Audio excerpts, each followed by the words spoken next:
The rise of generative AI has reignited a key question. What tasks should technology perform in the classroom, and which remain for teachers? Our hypothesis is clear. AI is a valuable tool for education, but it does not necessarily replace a teacher. Let's look at the evidence. AI improves performance through personalization, following best practices like scaffolding and adaptive feedback. It provides agile feedback, shortening reflection cycles by generating alternative explanations instantly.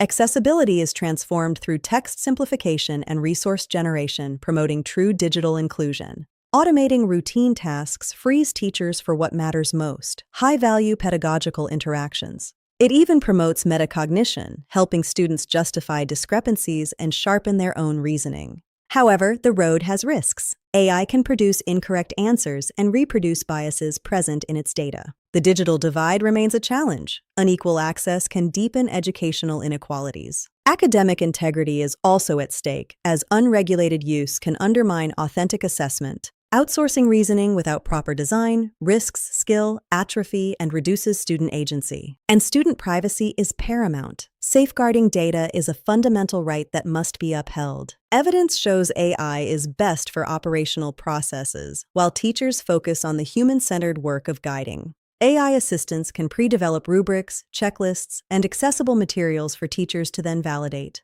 But these models predict sequences. They don't understand. They cannot assume ethical responsibility or replace judgment. They cannot build community or meaning. Those remain the exclusive domain of the educator. When AI aligns with the formative goal, learning to think and create, it accelerates what truly matters. The winning combination is clear: AI as the scaffolding, teachers as the guides. At Analyticus, we empower educators. Analyticus, simplifying data to empower the future of education.